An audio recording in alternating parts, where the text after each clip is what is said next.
Hello दोस्तों, तो आज के वीडियो में हम लोग अनबॉक्सिंग करेंगे और कंपैरिजन करेंगे इन दो एसएसडीज का। और ये है क्रूशल की BX500 और क्रूशल की MX500। तो जब आप इंटरनेट पे जाते हो एसएसडी को सर्च करने के लिए तो ये टॉप पर आती है।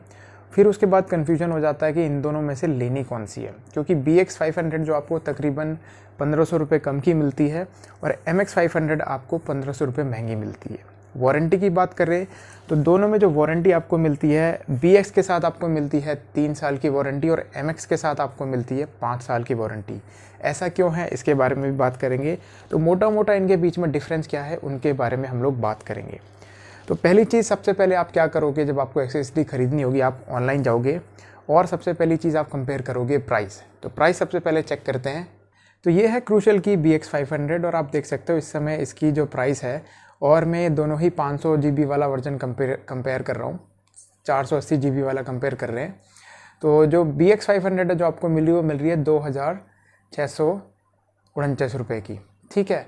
और वहीं अगर आप MX की तरफ देखो तो MX500 जो कि 500 GB में है वो आपको मिल रही है 4299 रुपये की। तो MX और BX में दोनों में ही तकरीबन मोटा मोटा देखें तो 1500 रुपये का फ़र्क है। ऐसा क्यों है, इसके बारे में भी हम लोग बात करेंगे। तो ये तो हो गई प्राइस। उसके बाद आप क्या देखते हो, बाद आप लोग देखते हो वारंटी। तो वारंटी अगर आप BX पे देखो तो ये हमारी BX की 500 और BX500 पे आपको मिलती है 3 साल की वारंटी। वहीं अगर आप MX की तरफ देखेंगे तो MX पे हमको मिलती है 5 साल की वारंटी। ये तो हो गई वारंटी की बात, प्राइस की बात। अब बात करते हैं इनके इंटरफेस की। तो सबसे पहले अनबॉक्सिंग करते हैं और उसके बाद बात करेंगे। तो अनबॉक्सिंग की जहाँ तक बात है, दोनों ही एसएसडी में भी ज़्यादा फ़र्क नहीं है। अगर आप अनबॉक्सिंग करोगे तो साइज़ में भी ज़्यादा आपको फ़र्क नहीं मिलेगा। तो सबसे पहले खोल लेते हैं। देख लीजिए पैकेजिंग दोनों की ही नीले रंग के उसमें आती है। कुछ टाइम पहले MX की जो पैकेजिंग की थी वो थोड़े अलग कलर में थी, लेकिन बाद में दोनों की पैकेजिंग सेम कर दी गई थी। तो पहले मैं BX खोल रहा हूँ। BX आप देख लो, सिंपल पैकेजिंग है, ऐसी ईजी टू ओपन वाली पैकेजिंग में आती है। ऊपर आपकी गाइड है और पीछे की तरफ आपकी SSD है, ऊपर कैपेसिटी लिखी गई है। तो इसको मैं सबसे पहले निकाल लेता हूँ। ये हमारी BX की 500 बाहर आ गई। अंदर एक मैनुअल है, वापस रख देते हैं उसको और मैं आपको दिखाता हूँ। तो ये प्लास्टिक की बॉडी है, आप देख सकते हो इस तरह की ये दिखती है। 7 मिलीमीटर का इसका जो है थिकनेस है, 5 वोल्ट पे ये चलती है। सारी चीज़ें इसके ऊपर आप लिखी हुई देख सकते हो और कैपेसिटी है 480 GB। ये हो गई। और MX की बात करें तो MX मेरे में 500 GB में तो अवेलेबल नहीं है। मेरे पास जो है वो है सिर्फ 1 TB में। तो ये वाली भी मेरी नहीं है, ये मेरे फ्रेंड की है। तो इसको फटाफट से खोल के मैं आपको दिखाता हूँ। और आप देखोगे दोनों की पैकेजिंग में बिल्कुल भी डिफरेंस नहीं है। बस एक छोटा सा डिफरेंस है कि आपको MX के साथ एक छोटा सा अडेप्टर मिलता है, जो है ये ब्लैक कलर का अडेप्टर। अब आप बोलोगे यार ये ब्लैक कलर का अडेप्टर का क्या सीन है। तो ये ब्लैक कलर का जो अडेप्टर है ये बेसिकली आपकी SSD की थिकनेस बढ़ाने के लिए है।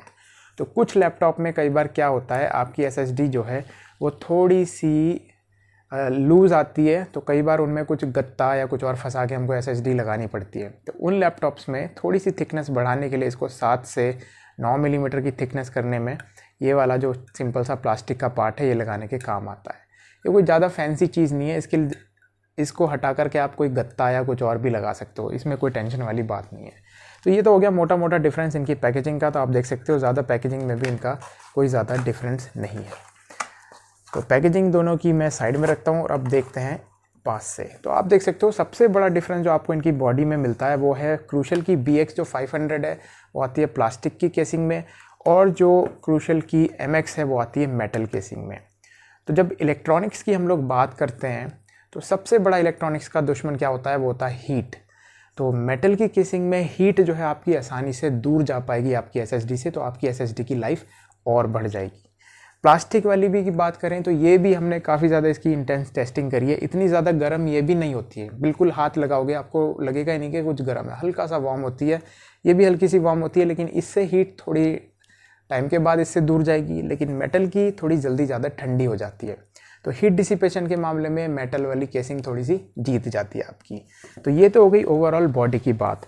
और प्लास्टिक जब मैं कह रहा हूँ तो मैं इसका मतलब ये नहीं कि प्लास्टिक बेकार क्वालिटी की है, प्लास्टिक अच्छी क्वालिटी की है, ठीक है, पकड़ने में अच्छा लगता है। अब बात करते हैं इनके इंटरफेस की। तो इन दोनों के साथ ही आपको इंटरफेस जो मिलता है वो दोनों के साथ साटा मिलता है। आप देख सकते हो कि दोनों में ही सेम कलर का कनेक्टर है, कनेक्टर यानी कि इंटरफेस। अब यहाँ पे कायदे से तो जो MX है वो थोड़ी सी फास्ट होनी चाहिए, फास्ट लेकिन होती नहीं है। जब आप इसको लैपटॉप में लगाओगे, कंप्यूटर में लगाओगे, तो दोनों की स्पीड बिल्कुल सेम आपको मिलेगी, क्योंकि जो इंटरफेस आपको मिलता है वो आपको मिलता है 6 गीगाबिट्स पर सेकेंड वाला SATA 3 इंटरफेस। तो दोनों में ही जब SATA 3 इंटरफेस मिल रहा है तो स्पीड भी आपको सेम ही मिलने वाली है। हाँ, MX की थोड़ी सी स्पीड ज़्यादा है, लेकिन मिलेगी आपको फिर भी उतनी। क्यों? आप इसको इस तरीके से समझो। देखो, ये एक, इसको मान लो कि बहुत फास्ट रनर है, बहुत तेज़ चलती है, यानी कि इसको हुसैन बोल्ट मान लो आप, और ये एक नॉर्मल व्यक्ति। अब इन दोनों को लिफ्ट में जाना है, और लिफ्ट है यहाँ पे हमारा इस SATA का इंटरफेस कनेक्टर। अब चाहे आप कितना ही तेज़ दौड़ते हो, आपको जाना अगर लिफ्ट में है तो आपकी स्पीड उस लिफ्ट की स्पीड पे डिपेंड होकर के रह जाएगी। यही केस यहाँ पर हो रहा है। MX की थोड़ी स्पीड ज़्यादा होने के बाद भी ये स्पीड उतनी ही दे पाती है जितना कि हमको BX देती है, क्योंकि इन दोनों का जो ज़रिया है स्पीड का वो सेम ही है, यानी कि SATA का इंटरफेस, SATA 3 इंटरफेस, यानी कि 6 गीगाबिट्स पर सेकेंड की मैक्सिमम स्पीड आपको दोनों ही देंगी। तो स्पीड में भी इन दोनों में आपको कोई फ़र्क नहीं मिलेगा। तो अब बात करते हैं कि MX इतनी महंगी क्यों है। पहली चीज़ तो है इसकी बिल्ड क्वालिटी, मेटल की केसिंग है, इसकी वजह से थोड़ी सी महंगी है। दूसरी जो मेन चीज़ है वो है आपकी DRAM। तो DRAM क्या होती है वो मैं आपको एक छोटा सा एग्जांपल देके बताता हूँ। DRAM बेसिकली एक आपकी जो नॉर्मल इसके अंदर जो मेमोरी आती है उसके साथ एक छोटी सी एक्स्ट्रा मेमोरी देते हैं जो नॉर्मल मेमोरी से थोड़ी सी फास्ट होती है, और वो काम करती है एक इंडेक्स वाले पेज का। आपको याद होगा जब हम स्कूल में थे या कॉलेज में थे तो हम एक प्रोजेक्ट बनाते थे, और प्रोजेक्ट में पहला पेज होता था इंडेक्स पेज, और उस इंडेक्स पेज की हेल्प से हम लोग जहाँ पे भी हमारा प्रोजेक्ट या डेटा होता था उसको फटाफट से ढूंढ लेते थे। तो मैं आपको एक एग्जांपल दे करके बताता हूँ। ओके, तो एग्जांपल के तौर पे सपोज मान लो मेरे पास एक किताब है, और किताब में आपने देखा होगा हर बुक में या फिर जब प्रोजेक्ट आप बनाते हो उसमें एक इंडेक्स पेज होता है। तो ये हमारा इंडेक्स पेज होता है। अब अगर मुझे कहीं भी अपना डेटा ढूंढना है तो मुझे क्या करना है, इस इंडेक्स पेज पर जा करके कि मैं डायरेक्टली उस पेज पर जा सकता हूँ। तो मुझे 35 पे जाना है, 98 पे जाना है, 78 पे जाना है, तो मैं डायरेक्टली उस पेज पर जा पाऊँगा। मुझे बहुत ही आसानी होगी उस पेज पर जाने में। BX 500 के अंदर क्या है, वो इंडेक्स पेज नहीं है। तो होता क्या है कि वो इंडेक्स पेज है तो टेम्परेरी बनता है, लेकिन वो आपकी मेमोरी के अंदर ही बनता है। तो यानी कि जहाँ पर आपके प्रोजेक्ट है उन्हीं में कहीं में बीच में वो इंडेक्स पेज डाल देते हैं, और उसके बाद फिर पहले उसको ढूंढना पड़ता है, वो दोबारा से रीबिल्ड करना पड़ता है, उसके बाद आपको डेटा एक्सेस करना पड़ता है। लेकिन MX में क्या है, जो छोटी सी एक्स्ट्रा चिप आपको दी गई है वही चिप जो है आपकी एक तरीके से इंडेक्स पेज का काम करती है। और जब आपको कुछ डेटा ढूंढना हो तो आपको क्या करना है, सीधा सिंपल आपको इंडेक्स पेज पर जाना है, जहाँ पे आपका डेटा है वहीं पर आप डायरेक्टली पहुँच पाओगे। तो इससे आपकी स्पीड भी बढ़ जाती है MX के केस में, और BX में आपको थोड़ा सा स्लो होता है। अब दूसरी चीज़ होती है वेयर एंड टेयर। अब देखो BX के अंदर वो वाला इंडेक्स पेज नहीं है, तो अगर आपको कुछ डेटा ढूंढना है तो आप क्या करोगे। सपोज़ अगर इसके अंदर कोई इंडेक्स पेज नहीं होता, अब मुझे कोई डेटा ढूंढना है, मुझे कोई चैप्टर ढूंढना है, तो मैं क्या करता, मैं फटाफट ढूंढता, यहाँ पे है, यहाँ नहीं है, यहाँ पे है, यहाँ नहीं है, यहाँ पे है, यहाँ नहीं है, यहाँ नहीं है, यहाँ नहीं है, मुझे कई दूर तक ढूंढना पड़ता और जब जाके मुझे अपना डेटा मिलता। तो कितनी बार मैं आपकी बैंड बजाता, अपने प्रोजेक्ट फाइल की भी, अपनी बुक की भी, और वैसे ही बैंड बज रही होती है हमारी BX 500 की भी। लेकिन अगर इंडेक्स पेज आपके पास होता तो आपको क्या करना पड़ता, आप डायरेक्ट सबसे पहले इंडेक्स पेज पर जाते, इंडेक्स पेज पे देखते कि हाँ भाई मेरा डेटा कहाँ पर है, और डायरेक्टली आप वहीं पर पहुँच जाते। आपको 78 पे जाना है तो आप डायरेक्टली 78 पर जाते, और आपको ज़्यादा पेज पलटने नहीं पड़ते। इससे आपकी जो मेमोरी की जो वेयर एंड टेयर है, आपके डेटा की जो वेयर एंड टेयर है वो भी कम होती, और आपको कम बार अपनी SSD एक्सेस करनी पड़ती। इस केस में आपको हर बार चेक करना पड़ता है कि यहाँ डेटा है, यहाँ नहीं है, यहाँ डेटा है, यहाँ नहीं है, तो आपकी हीट भी थोड़ी ज़्यादा जनरेट होती, और MX के केस में हीट भी थोड़ी कम जनरेट होगी। तो अब बात घुमा फिरा के आ जाती है कि इसी करके जो MX की प्राइस है वो थोड़ी सी ज़्यादा है, क्योंकि इसके अंदर एक एक्स्ट्रा चिप दी गई है जो थोड़ी सी फास्ट मेमोरी है, और बाकी दोनों में सामान एक जैसा है, कोई भी फ़र्क नहीं है, बिल्कुल भी फ़र्क नहीं है। इसी करके MX जो है थोड़ी सी महंगी है, और इसकी लाइफ इसी वजह से थोड़ी सी बढ़ भी जाती है, क्योंकि आपको कम एक्सेस करनी पड़ती है सेम डेटा ढूंढने के लिए और सेम डेटा को अपडेट करने के लिए। लेकिन यहाँ पे आपको एक ही डेटा को ढूंढने के लिए, उसको अपडेट करने के लिए एक से ज़्यादा बार आपको SSD एक्सेस करनी पड़ती है, जिसकी वजह से इसकी स्पीड भी थोड़ी सी आपको कई बार कम नज़र आएगी।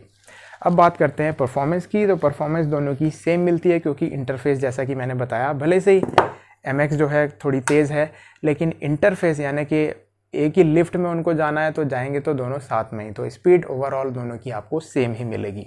ओवरऑल बात करूँ तो अगर आपका बजट है तो MX की तरफ जाओ, आप क्रूशल MX 500 की तरफ आप जाओ। लेकिन अगर बजट नहीं है तो आप BX की तरफ जा सकते हो, इसकी प्राइस काफ़ी अच्छी चल रही है। जो 500 GB की हार्ड डिस्क SSD जो भी मिल रही है 2600 रुपये, 2600 साढ़े 2600 रुपये की रेंज में काफ़ी बढ़िया प्राइस है। और मैं आपको एक चीज़ दिखाता हूँ, ये जो है ये आप देख सकते हो, अभी 250 GB की अभी किसी के लैपटॉप में हमने डाली थी, 4-5 महीने से ऊपर हो गए हैं। हैवी यूसेज है, डेवलपमेंट का काम करता है, वेबसाइट बनाता है, बहुत हैवी यूसेज है, रोज़ वीडियो देखता है, हाई स्पीड इंटरनेट पे इस्तेमाल करता है, और ऑफिस में भी काफ़ी ज़्यादा लैपटॉप का इस्तेमाल होता है। ये समझ लो कि सुबह से लेकर शाम तक लैपटॉप ऑन रहता है। अभी हमें कोई भी दिक्कत नहीं आई है। एक चीज़ मैं ज़रूर बोलूँगा कि BX 500 में आपको थोड़ी सी स्पीड कुछ टाइम के बाद आपकी स्पीड ज़रूर कम होगी, और ये खाली BX 500 की नहीं है, कोई और SSD भी आप लोगे ना तो थोड़ी सी स्पीड आपकी कम ज़रूर होगी उसके टाइम के साथ, तो ये आपको देखना पड़ेगा। तो ये था ओवरऑल इन दोनों का कंपैरिजन। आप डिसाइड कर सकते हो आपको कौन सी लेनी है।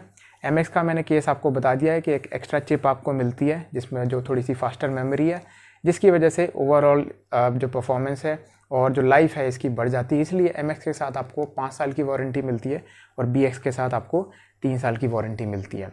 दूसरा एक जो मैं आपको बोलूँगा कि अगर आप ले रहे हो SSD तो कोशिश करना जितनी मैक्सिमम कैपेसिटी आप ले सकते हो वही लेना। ये मत सोचना कि यार अभी कम ले लेता हूँ काम चल जाएगा। जितनी ज़्यादा आप कैपेसिटी लोगे उतनी ज़्यादा परफॉर्मेंस अच्छी मिलेगी आपको, और उतनी ज़्यादा लाइफ आपकी SSD की बढ़ जाएगी। कोई फ़र्क नहीं पड़ता आप BX लो या MX लो, जितनी ज़्यादा कैपेसिटी की आप ले सकते हो वो लेना। मतलब सिंपल भाषा में कहूँ तो 500 GB से कम, 480 GB से कम लेना कोई सेंस नहीं बनता है। लेकिन फिर भी बजट नहीं है तो आप छोटी कैपेसिटी में भी ले सकते हो। तो ये था मेरा वीडियो इन दोनों SSD का, MX 500 और BX 500 का। उम्मीद करता हूँ वीडियो आपको ठीक लगा होगा। नेक्स्ट वीडियो में मिलेंगे, तब तक के लिए happy birthday to you, bye bye.